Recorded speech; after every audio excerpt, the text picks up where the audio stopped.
सभी को जय मसीह की। Praise the Lord. प्रभु का धन्यवाद हो आज के इस समय के लिए। परमेश्वर ने जो सुंदर समय दिया है। मेरे प्रिय, आज हम परमेश्वर के एक महत्वपूर्ण टॉपिक के विषय में सीखेंगे जो हमारे जीवन के लिए है।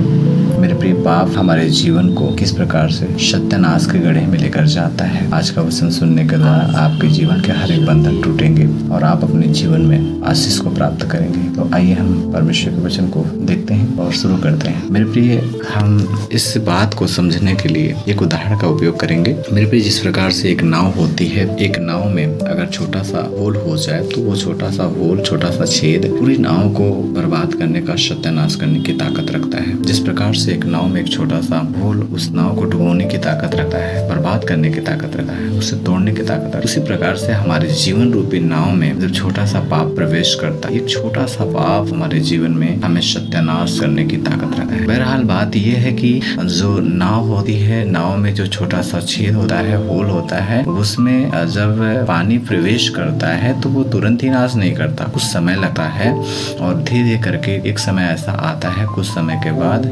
नाव पानी से भर जाता है और नाव का सत्यानाश हो जाता है। उसी प्रकार से हमारे जीवन में आज बहुत सारे मेरे भाई और बहन हैं जो आज शैतान से ग्रसित हैं। जब वो मसीह में आए थे तब भी वैसे थे, आज भी वैसे। इसका कारण क्या है? उन्होंने बहुत सारी चीजों को त्याग दिया जो परमेश्वर को पसंद नहीं था, लेकिन उनके अंदर कुछ ऐसी चीजें आज भी बनी हुई हैं। आज भी कुछ ऐसा, एक ऐसा स्थान है, एक ऐसा होल है, एक ऐसा छेद है जहाँ से बार बार शैतान को प्रवेश करने का अवसर मिल रहा है। ऐसा कुछ कारण है। बहुत सारे लोग अपने आप को बहुत बेहतर समझते हैं और स्वयं पे घमंड करते हैं। ये भी एक ऐसा कारण होता है मेरे प्रिय, जिसकी वजह से जो है हमारा जीवन नाश हो सकता है। मैं आपको बताना चाहता हूँ कि मेरे प्रियजन, एक छोटा सा पाप भी हमारे जीवन को बर्बाद करने की ताकत रखता है और धीरे धीरे करके वो छोटा सा पाप हमारे जीवन में जब स्थान बनाता है तो शैतान हमारे जीवन में प्रवेश करता है और कुछ दिनों के बाद और कुछ महीनों के बाद और कुछ सालों के बाद वो जो स्थान होता है, जो छोटा सा होता है, वो धीरे धीरे करके वो बड़ा सा हो जाता है और फिर हमारा जीवन बर्बाद होने के रास्ते की तरफ बढ़ना शुरू हो जाता है। तो वो पाप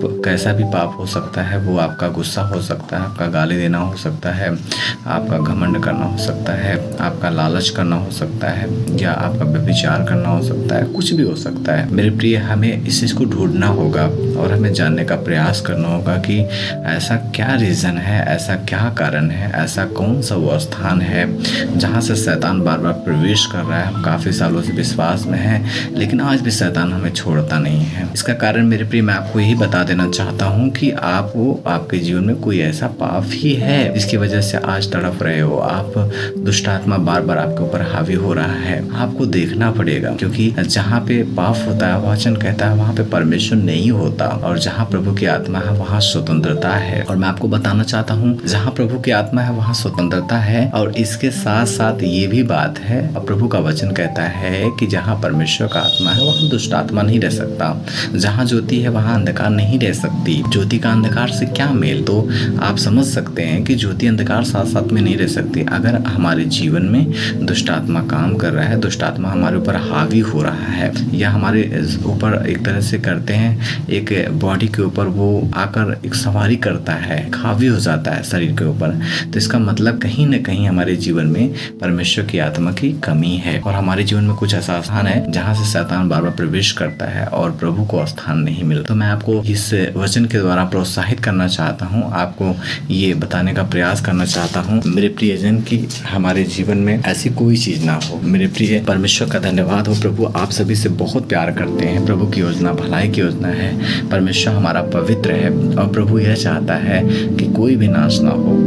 तो मेरे प्रिय, छोटा सा छेद भी, छोटा सा पाप भी हमें पूर्ण रूप से बर्बाद करने की ताकत रखता है। इसलिए मैं इतना ही कहना चाहूंगा कि आज के इस वचन के द्वारा कि उस चीज को ढूंढिए, पश्चाताप करिए, प्रभु से विनती करिए, प्रभु से पूछिए कि परमेश्वर ऐसी क्या गलती है, ऐसा क्या गुनाह है, ऐसी मेरी क्या आदत है जो हमें बार बार शैतान को अवसर देता है हमारे जीवन में काम करने का, और हमारे जीवन में पाप और विपत्ति और दुख को बार बार अवसर देता है आने का। अगर आप अपने दुख से आजाद होना चाहते हैं, शैतान के बंधन से आजाद होना चाहते हैं, आप चाहते हैं हमेशा हमेशा के लिए शैतान से छूट जाएं, आप चाहते हैं हमेशा हमेशा के लिए उस विपत्ति से छूट जाएं जिसमें आप जूझ रहे हैं, अपने जीवन में बड़ा संघर्ष आप कर रहे हैं लेकिन आप बार बार हार रहे हो, तो मैं आपको बताना चाहता हूँ कि आपको ये काम करना पड़ेगा।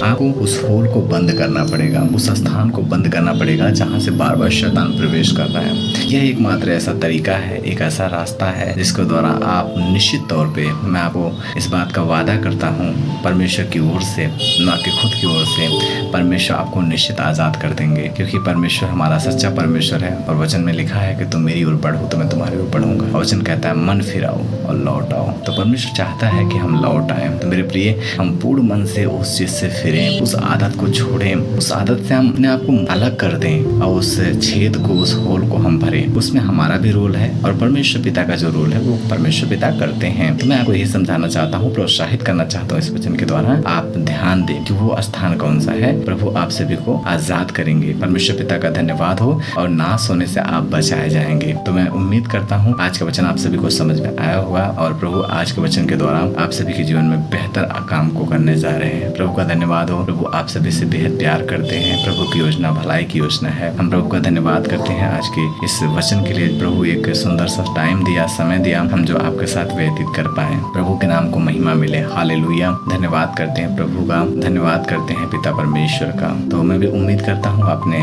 वचन को सीखा होगा अच्छे से और अपने जीवन में लागू भी करेंगे। तो प्रभु का धन्यवाद हो और इस वचन के साथ प्रभु आप सभी को आशीष दे। सभी को जय मसीह की। धन्यवाद।